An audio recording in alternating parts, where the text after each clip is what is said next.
kitaaba waa ta'e eebbisiisuudhaaf bakka kanatti argamu keessaniif baga nagaan dhuftan jechuun barbaada.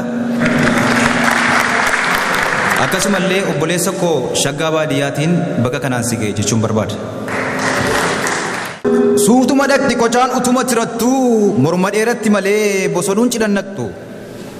Waan nabee hin beeku kan waan qabu hin hubatin Rabbiin qaccee dheeraa nuuf laatee nurraan fudhatini. Warra nagaaf jaalalaa qabu ilaalcha addaa warra uumaan tolche warra qe'ee guddaa. Warra uumama maraaf qabu duudhaaf aadaa bu'uura dimokiraasii warra sirna gadaa. Warra gaafa kolfaa wal bira dhaabbatu kan rakkoo fi bal'oo wajjiniin qooddatu tulluu qaxxaamuree kan waliif birmatu. Abdii dhaloota boruu dammaqoo saba koo jecha kamiinan ibsa isiniif jaalala koo. Warra garaa keessatti hin qabne garaa lamaa warra yoo bishaan jedhan aannan hiitatu namaa. Warra nama jaallannaan of hin ilaallanne warra xiiqii arginaan lubbuu isaan jaallanne. Qaccee kafana koo Oromoota Jarmanii hedduu isinitti gammadee ra'anii.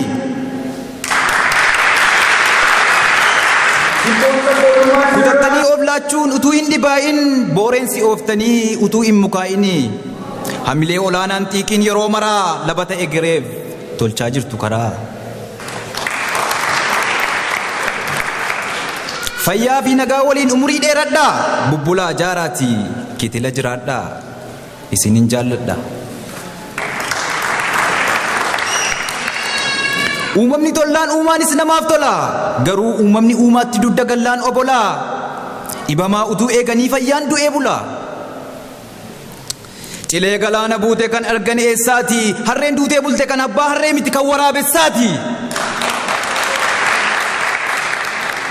Egaa imala daandii dheeraa baatee fiigu kaayyoo jaarraadhaaf kan jiraatu kan hin qabne laayyoo. Qabiyyee dachaa kumaata mudanuu gudunfaan jalqabaa tarkaanfiin itti aanu. Akka ajaa'ibaatti mijuun tolee firaa har'a dhangaa guddaatu gidduu keenya jira. Ilaamee jarana siidii tokko eebbisuuf guutnee galma kana waan jenne yaadattu bara darbe sana. Hibboo deebii dhabeen deemsa itti fufee ilmi sabaa ammas waata fidee dhufe.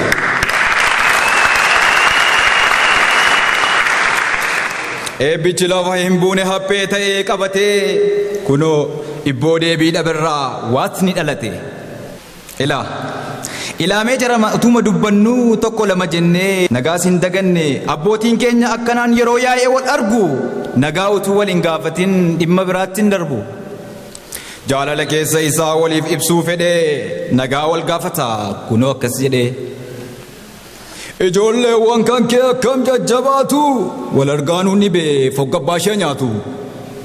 Ameessi kaloo dheeddee nagaan baatee galtee guuttee rimaa fuutee ilmoo gaarii dhaltee. Jabbiinis burraaqxee itti tolee boontee kaanoo hormaataaf taatee kaanoo geessee qottee. Ollaa kee abbaa baluu tokko dheengaddan micheessiti mogolee isaan buuftee midhaan itti hadheessiti. Jedhuu hubatteettaa amma wayyaa fi abbee garaana nyaata beektaa gaafas jarjareen darbe.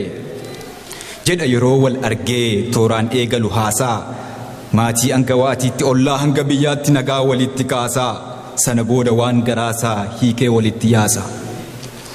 Nus waan abboonni keenya nuuf ka'an kaleessa qonnee hin awwaallu ni mul'ifna maleessa. Anis hin daganne xiqqaaf guddaan martuu ashamaa harka fuune attam nagaa jirtu. Ishoo baga jiraattan jiraadhaa boriif taanu nuti simboo waliiti nuyi kan walitti aanu. Gaddas ta'uu gammachuu wajjiniin qooddanna walitti dhaanamnee walitti waamamna. Nus walis uumamne wal biraas walirraas hin hafnu rakkinaaf bal'ina gaddaa fi gammachuu adda addatti hin qabnu. Utuu akka fakkeenyaatti michii wayii si dha'e sittuutti tolee gammaddee hin bultu ta'e iddoo keenya dhukkuba anis hin rafuu danda'e. Utuu iji kee lamaan imimmaan roobsaa jiru ani immoo ilkaan yaasee kolfuu hin danda'u yaa tiru. Yeroo yaadni isin jeequ anas yaadatu jeeqa karaa ati qaxxaamurte foolii fuudhee tan beeka. Wanti isin gaddisiisu anas na gaddisiisa wanti isin gammachiisu anas na gammachiisa. Yeroo isin kuftanii cabdan anas qarxamiin caba kanaafan isin jaalladhee akkan isiniif ta'uu dhaba. Kanaaf lammiin kan koo akkas nama marartu isinitti hin bu'in hamaan kan addana jirtan martu.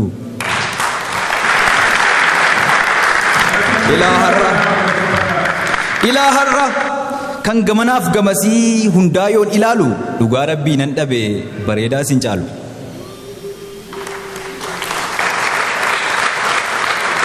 Simboon sabboonummaa isinirraa hanga'a fooliin oromummaa isinirraa urga'a.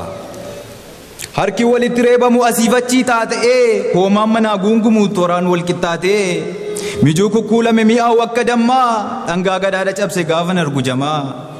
Waltajjii kakawwisu aartiidhaan dhangi'ee Jarman miti Oromiyaa waan hin jiru nofse. Waltajjii kakawwisu aartiidhaan dhangi'ee Jarman miti Oromiyaa waan hin jiru nofse. Ilaa koora sabboonummaa ittiin of madaaltan daawwitii boriftaanuu keessatti of ilaaltan dhangaa diinqa guutuu aartiidhaan kuulame gombisaa afoolaa barootaaf kuufame of keessatti hammata dilbiin kitaaba waataa. Egaa maarree isinis tulluu qaxxaamurtanii kan kooti jechuudhaaf ebbaaf erga dhuftanii seenaa fi yaadannoo namaaf ta'a obbolaa hundinuu kitaaba tokko tokko bitadhaatii galaa. Maalummaa waltumsuu bilcheessee hubatee kitaaba tokko tokko hundinuu yoo bite yeroo walitti dhufu goddaa ta'uu mala kun immoo barreessaadhaa fi hamilee dabala. Ogbarruu keessatti eenyummaan argama kanaaf jajjabaannee jabeessuun dirqama. Galatooma.